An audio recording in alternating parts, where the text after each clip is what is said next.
Ladies and gentlemen, in a couple of moments, we're going to begin the service. We ask if we could just create a pathway here because we're recording. Let me back this up. Nope. Let me push you to the middle. And I'll readjust it.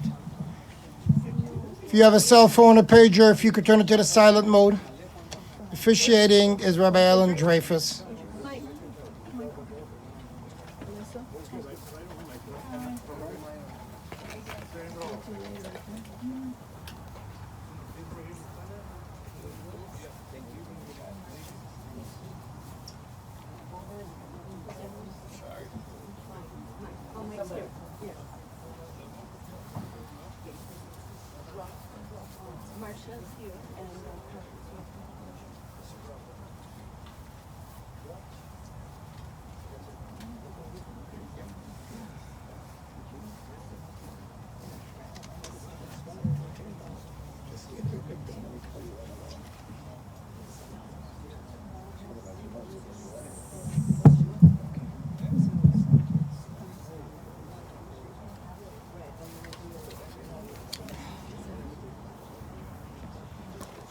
If you want to move in and come in under the tent, that's fine. You can all take care of each other.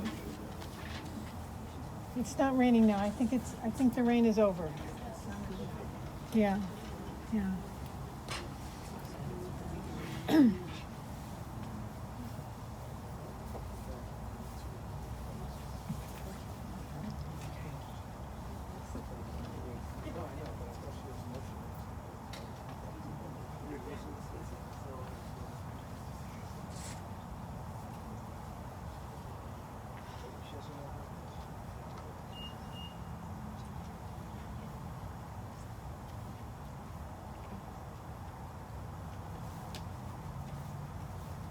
If you have a cell phone, please make sure it's in silent mode. Thank you. Esaenai el harim me'ain yavo ezri Esaenai el harim me'ain yavo ezri Ezri me'im Adonai ose shamayim va'aretz. Esaena el heharim. I lift my eyes to the mountains. What is the source of my help? My help comes from the eternal, maker of heaven and earth. God will not let your foot give way, your protector will not slumber. See, the protector of Israel neither slumbers nor sleeps.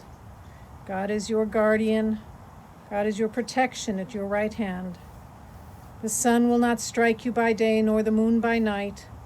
God will guard you from all harm. God will guard your soul, your going and coming, now and forever. My friends, none of us want to be here today. We all hoped against hope that this day wouldn't come. But we're here, and we can't imagine not being here. To give support to Bonnie and Michael and Alyssa and the whole family. To show our love for David. And those of you who are watching online, you're here too. And we welcome you and embrace you as well. None of us want to be here, but we can't imagine not being here. Death has taken our beloved David Rubin. Our friends grieve in their darkened world. In their silence, there is lamentation. In their tears, there is loneliness. Lost in their sorrow, may they find the presence of loving friends. Hear them, O God. be with them. For David's love that united us in life and which death cannot sever. For his companionship that we shared along life's path and which continues through the tenderness of memory. For the gifts of his heart and mind that brought us joy and happiness and is now a precious remembrance. For all these and more, we give our thanks to God. In this time of grief, we listen to the voice of our sacred scriptures that brings us the ever-new message of God's nearness. It tells us of our kinship with the Creator in light as in darkness, in joy as in sorrow, in life as in death. We read in Psalm 15, Eternal One, who may abide in your house, Adonai mi yagur be'ohalecha mishkon behar kodshecha, who may dwell in your holy mountain. Those who are upright, who do justly, who speak the truth within their hearts, who do not slander others or wrong them or bring shame upon them, who scorn the lawless but honor those who revere God, who give their word and come what may do not retract, who do not exploit others, who do not take bribes. Those who live in this way shall never be shaken. Mizmor leDavid, Adonai ro'i lo echsar, binot deshe yarbitzeni, al mei menochot yinahaleni, nafshi yeshovev, yancheni v'magale tzedek למען שמו. גם כי אלך בגיא צל מוות לא ירא כי אתה עמדי. שבטך ומשענתך המה ינחמוני. תערוך לפני שולחן נגד צהרי, דשנת ושמן ראשי, כוסי רוויה. אך טוב וחסד יודפוני כל ימי חיי, ושבתי בבית אדוני לאורך ימים. You may join me if you wish in the English words of the 23rd Psalm, which is in your booklet. The Lord is my shepherd, I shall not want. He maketh me to lie down in green pastures. He leadeth me beside the still waters. He restoreth my soul. He leadeth me in the paths of righteousness for his name's sake. Yea, though I walk through the valley of the shadow of death, I will fear no evil, for thou art with me. Thy rod and thy staff, they comfort me. Thou preparest a table before me in the presence of mine enemies. Thou anointest my head with oil, my cup runneth over. Surely goodness and mercy shall follow me all the days of my life, and I will dwell in the house of the Lord forever.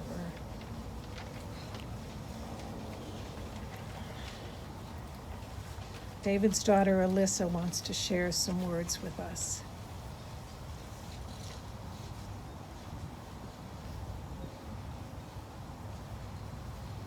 I'm not going to talk in front of a lot of people, so I will look down at this. The memories I have of my father is when I was little, he used to let me walk on top of his shoes and upside down on the ceiling when he would lift me up there to do as such. He would take me to any daddy-daughter dance that we were able to go to. He would take me to the circus because it was our tradition, and we would get snow cones and cotton candy. He would drive me to school every day, and we would be in the car. He would beat his hands against the steering wheel, and we would be listening to Santana and Mariah Carey music. I will miss him saying Okie dokie artichoking and singing Mambo Italiano while taking out the dishes. I will miss him making tabbouleh since he made the best kind. I will miss him singing Broadway show tunes with my mom, even though those long car trips made me wish they would switch to a different genre to sing. I will miss running errands with him. I love you, Dad. I'll miss you. It won't be as fun humming the tune of Sanford and Son without you here to make me to give me that look.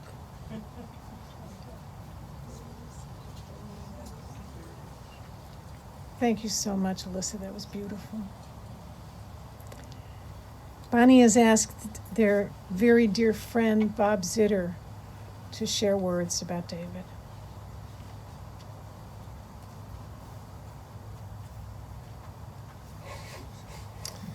Oh, Bonnie, you can't be in front of me.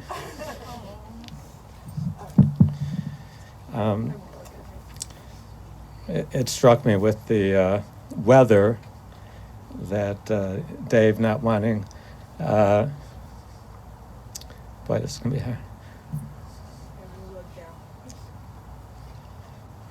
hard. Not wanting a big deal.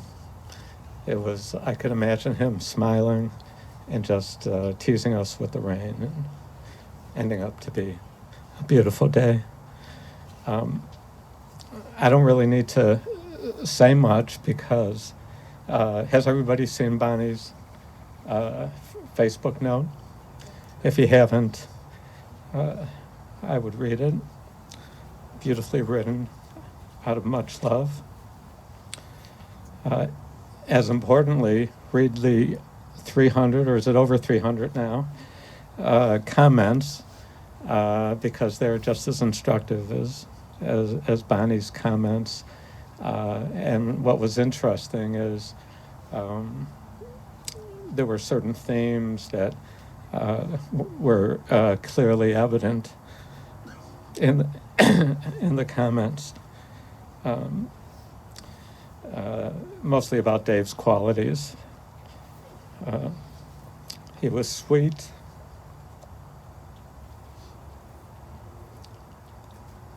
gentle, humble, kind, caring, warm, and witty. And many people mentioned Dave's beautiful smile and his laugh. As many of you, I've been thinking a lot about Dave these last few months. I was sitting in shul a few weeks ago, and the cantor, talking about gratitude, said that being grateful is to want what you have.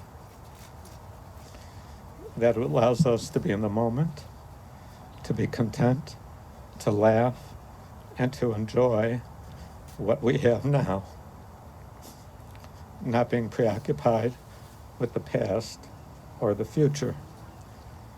I sat there frozen for a moment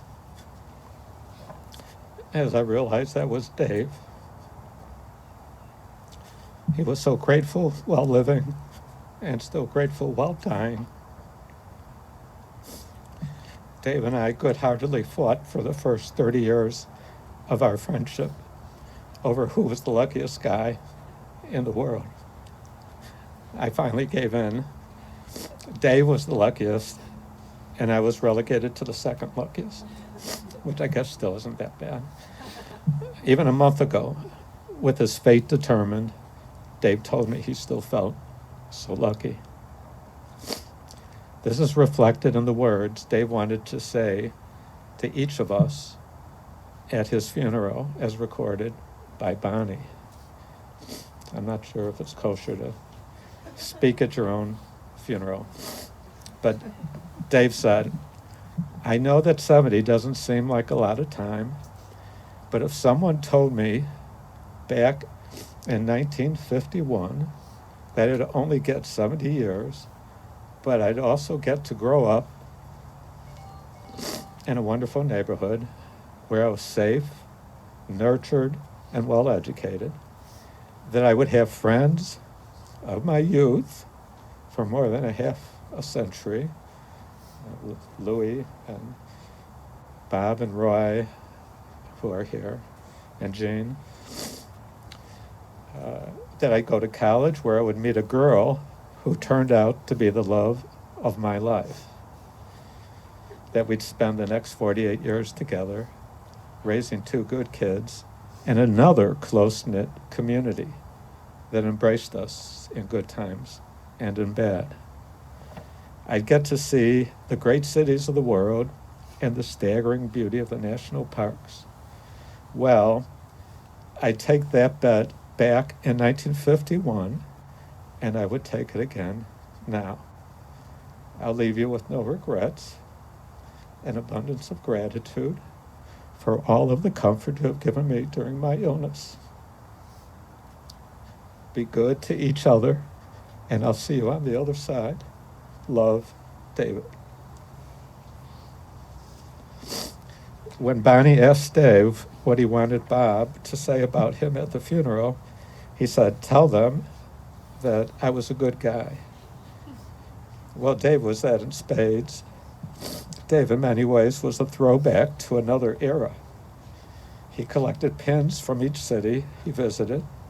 He saved the tickets to sporting events and performances, as well as playbills.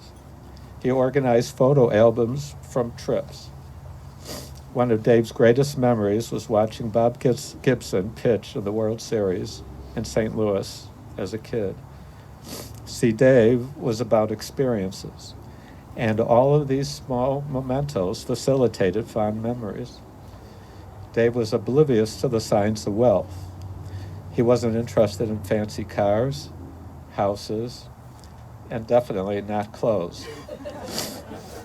Although he did enjoy his flannel shirts and matching Hawaiian shirts with Wayne, what mattered to Dave were his family and friends. Wayne wrote, "Dave was so easy to be with for me. We could spend countless hours together without the need to talk. We solved New York Times crossword puzzles together." Dave was a whiz. He was much better than I was. Dave and I both tutored high school math students, so we would often give each other math problems to solve. Sometimes they would have me do it, and I don't know what they were talking about. We went on vacations together and were included in holiday meals and parties with their friends. Dave embraced me more like a brother than a brother-in-law. Dave had a lot of shtick, too. We would wear matching shirts just to see if anyone would notice. We had our secret limp fish handshake. We would sing opera arias together and TV theme songs together. One of Dave's best traits was his deadpan sense of humor. His jokes, "Urology lab, please hold." Or the joke, a giraffe walks into a bar and says, "Hey, barkeep," I can't believe I'm saying this, the highballs are on me. Well, will always make me smile. Dave, I will always love and miss you. Family. Dave always amazed me. Not only was he proud of Mike and Alyssa and in love with Levi, and of course his love for Marcia and Carl, and Steve, of blessed memory, and Gloria, and Nehemiah's children, he would, and Marcia and Steve's children, he would regale us with their accomplishments, their spouses, their little children. It was a lot for Joanne and I to keep track of. They all looked the same, all these beautiful children. But the most important part of that was the loving look in Dave's eyes and that big smile.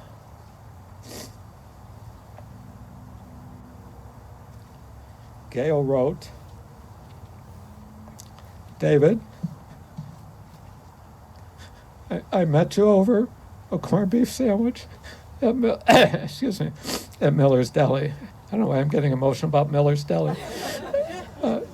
When you came to visit Bon, I was 17 and thought you were the coolest guy because you made me laugh, a highly valued commodity in the Miller family. By the way, once, not too long ago, Joanne and I came to visit, and we told the doorman that we were here to see Dave Rubin, and he said, "Oh, he's a cool dude, man." So I thought, well, that's impressive that he impressed the doorman. Back to Gail. You stood by Bonnie's side after her cancer surgery, helping her laugh her way to recovery. You were both in your early 20s and had to deal with such a harsh reality, but you never let it dampen your spirit. You were determined to circle the earth, if necessary, to create your beautiful family. And that's what you did. You always treated my kids with such kindness and love, which they felt deeply. no small feat being a half country away. You are a great traveling partner to us, and Wayne has all the matching shirts to prove it. You must have a heck of a closet. But most of all, you made my sister happy beyond her wildest dreams. And I know of the 20 years you battled this disease. Many of them were fought just for her because you knew she could not bear to be apart from you. Excuse me. But I also know that you are one soul together and will never truly be apart. Everyone here literally has known Dave for decades. We each have our own special, often humorous memories of Dave, which maybe we'll be sharing at the Shiva. Dave and I shared much in common. We shared, shall we say, a conservative financial approach. Once, when coming back from the Canadian Rockies, we needed to return the rental car with an empty tank of gas. We took that seriously. We took that responsibility seriously. The tank was on empty. Bonnie and Joanne were furious. And when we pulled into the lot on fumes, Dave and I smiled like we had just won the lottery. We also believe that you pay for parking only if the world is coming to an end. The day Dave received his handicap parking pass, we were a hootin' and a hollerin'. But it didn't take decades to form these memories. Wayne's wife, Sandy, writes, Dave, even though we've been in each other's lives a short 3 years, it feels like we have known each other much longer. I just wish we had more time to make more memories. You also made me feel so welcomed and like I had been part of the family for years. The four of us had such fun adventures, from our first double date going to the theater and then dinner in Greektown. Somehow most of our adventures involved food. Why not? It meant so much to me when you walked me down the aisle, strong and gentle, standing by my side, as I entered into a wonderful new part of my life. Such a gift. Through your battle with cancer, you have shown courage, strength, and grace. You powered through regardless of how you felt, with optimism, gratitude for life, and smile on your face. Your intellect and wit captivated all around you. The memory of you, Wayne, and Bob singing the song to the Riflemen when you were in rehab was priceless. Your grin and boyish charm shining through. Just to fill in the details there. So Dave rallied, I believe, to let Bonnie and Sandy go to Philadelphia for Steve Saffron's wedding. And we all went directly back to Shirley Ryan, the rehab center, directly from the airport. And Wayne and Dave were there. And Dave was just so happy hearing all the stories of the wedding. And all of a sudden he says, let's play newlywed game. So we start playing the newlywed game. Of course, we had relative newlyweds there. And everybody was just cracking up. And this is just days or a week after he found out there was no further treatment. And yet there we all were, just laughing our head off and then celebrating, I think, Wayne's and Joanne's birthday, right? Wayne and Joanne's birthdays. And there we were partying. We were afraid they were going to kick us out. Sandy continues, I will miss you and your memory will be locked in my heart forever. Your sister-in-law, your friend, your little buddy. You are an inspiration to all. A good guy, humble. Bonnie observes that Dave didn't talk much to others about his career as an architect, yet he was proud of working on Crate and Barrel's signature stores on Michigan Avenue, Manhattan, and San Francisco. Bonnie also mentioned an anecdote that few people know regarding his teaching career. Dave taught 5th grade at a very poor school in Dalton. He was surprised that not a single student in his class had ever been to a museum. Not a single person in his whole class had ever been inside a museum. So he raised money to rent a bus and to take his students to the Field Museum. The principal said this wasn't allowed, and the only way it could happen is if he raised more money for the other 2 5th grade classes to go as well. So that's what he did, even recruiting Joanne as a field trip mom. Bonnie remembers sometimes wishing that Dave would be the kind of guy that would send her flowers at the office so her coworkers could ooh and ah. Later, Bonnie realized that Dave's romantic gestures were in the everyday expressions of love, such as cleaning off her windshield after a blizzard, warming up the car before she left for work. There was even one time, out of love, that Dave threw financial caution to the wind. They were returning from San Diego visiting Mike and Levi. The plane was freezing, and Bonnie was just wearing a t-shirt because she always underdresses. Dave ran off the plane to buy Bonnie a sweatshirt at an airport gift shop. So I guess love can even overcome frugality. Finally, my goodbye to Sanford David Rubin.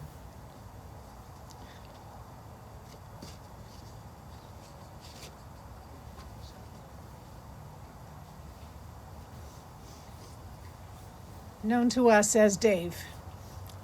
It came at a time when Dave was in and out of consciousness, and I didn't know if I was going to see him again, although it turned out I did as he rallied once again.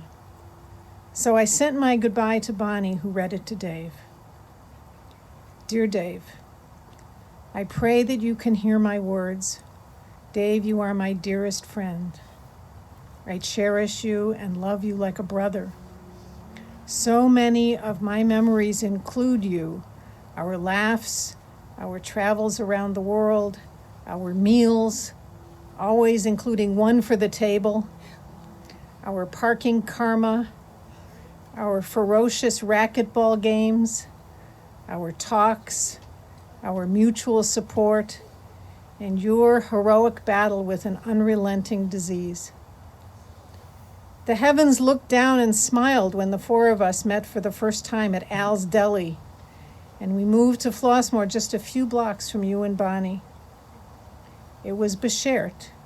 It was natural. The world just seemed right when we were together. I guess I'm saying goodbye to my dear friend, my brother.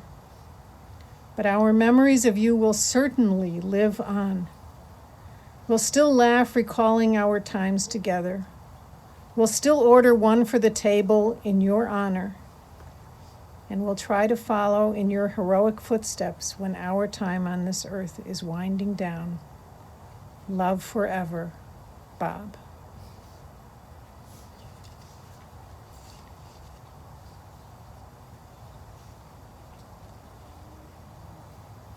Bob, thank you so much. That was so beautiful.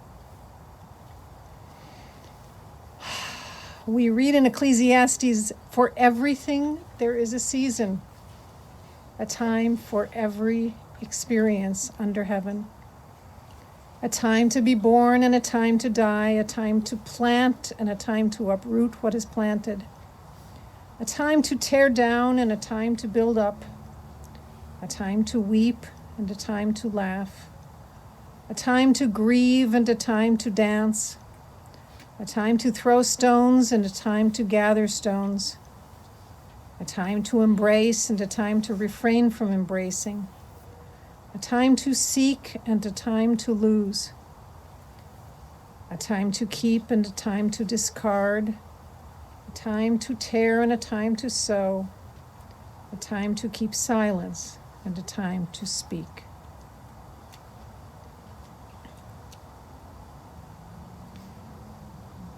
Kohelet wrote, The eye never has its fill of seeing. Young or old, those who depart this life never see enough of the world, never complete their task, never cherish their loved ones enough before they are called home. How they yearn for yet another respite from the final summons, and how we yearn to have them close to us for yet another challenge in our lives, yet another joy, yet another precious moment together.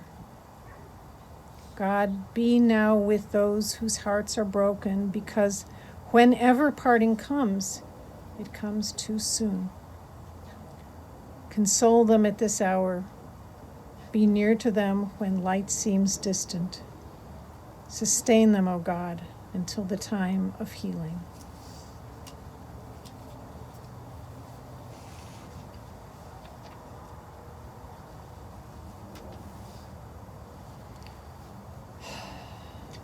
O God of life, amid the ceaseless tides of change which sweep away the generations, your love remains to comfort us and to give us hope.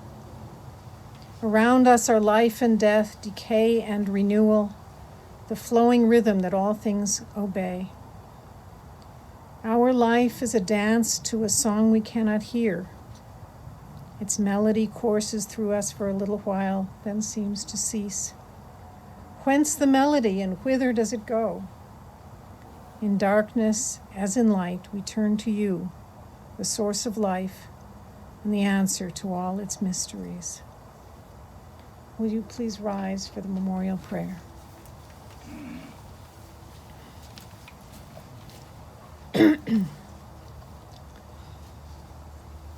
El male rachamim shochen bameromim אמצי מנוחה נכונה תחת כנפי השכינה עם קדושים וטהורים כזוהר הרקיע מזהירים את נשמת שמעון דוד בן אליהו מרים שהלך לעולמו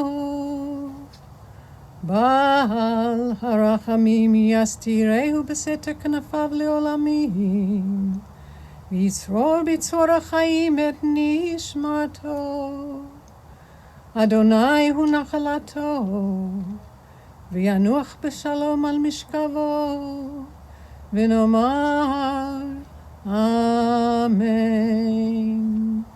Compassionate God, eternal Spirit of the universe, grant perfect rest in your sheltering presence to David Rubin, who has entered eternity. O God of mercy, let him find refuge in the shadow of your wings, and let his soul be bound up in the bond of everlasting life. God is his inheritance. May he rest in peace. And let us say, Amen.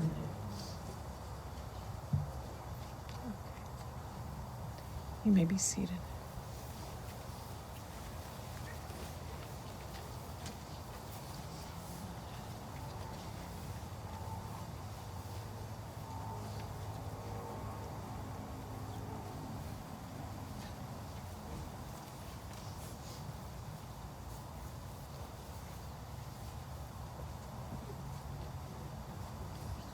Atzur tamim po'alo ki en dracha, ki kol drachav mishpat.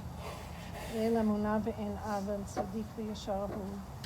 Atzur tamim b'chol po'el, mi yomar lo ma tit'al. Hashalit b'mata v'ma'al, memit u'mechayeh.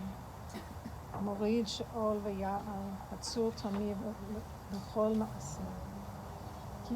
Mi yomar lo ma ta'aseh. צדיק אתה אדוני, להמית החיות, אשר בידך פיקדון ללכות. חלילה לך זיכרוננו למחות, יהיו נא עיניך ברחמים עלינו פקוחות, כי לך אדון הרחמים והסליחות. God is sure, our immovable rock. All God's work is upright. Who can say, what is it that you do? The Eternal governs what is above and what is below, overseeing both the valleys of death and the heights of life. God is sure, our immovable rock. Who can say to God, what will you do? You are righteous in your dealings in both death and life, and every soul is in your trust.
Early or late, all must answer the summons to return to the source of, oh, I said that already, I'm sorry. Right.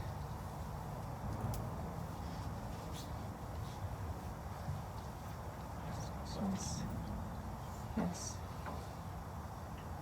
Okay. We loose our hold on life when our time has come, as the leaf falls from the bough when its day is done. The deeds of the righteous enrich us all as the fallen leaf enriches the soil beneath. The dust returns to the earth. The spirit lives on with God. Like the stars by day, our beloved dead are not seen by mortal eyes. They shine on forever. Theirs is eternal peace. Let us be thankful for the companionship that continues in a love stronger than death. Sanctifying the name of God, we honor the memory of David Rubin. We rise for the mourner's Kaddish.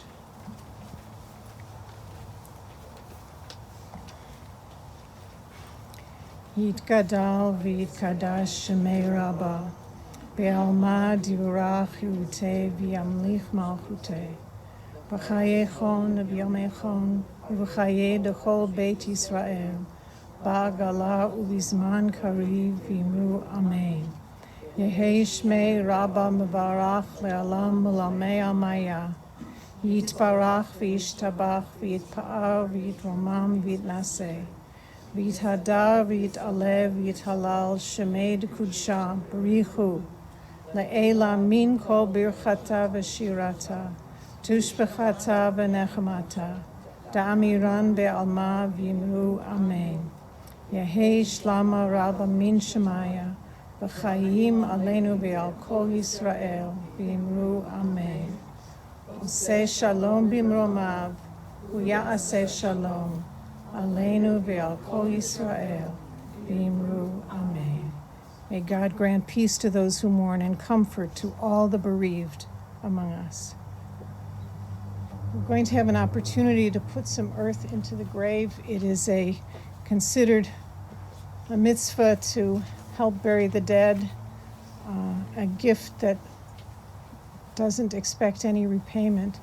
Traditionally, are we just going to have this? Or? Yeah. Traditionally, one puts in 3 shovelfuls of earth. 3 indicates intention, that you didn't sort of do it by accident. And generally, you put the shovel or the trowel back into the pile and let each person take on that mitzvah by him or herself. We can start. As the rabbi mentioned, for those who are going to participate in the burial, we ask that you watch your step as they approach the grave, as the ground is uneven. At the conclusion of the interment, the family will be sitting Shiva Dezilla residence, 355 Milford Avenue in Deerfield, once they leave the cemetery this evening. You good?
Again, for those who want to participate in the burial, we ask that you come participate.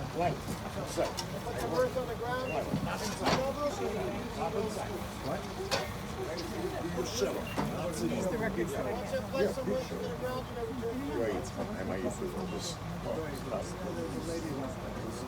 never turn.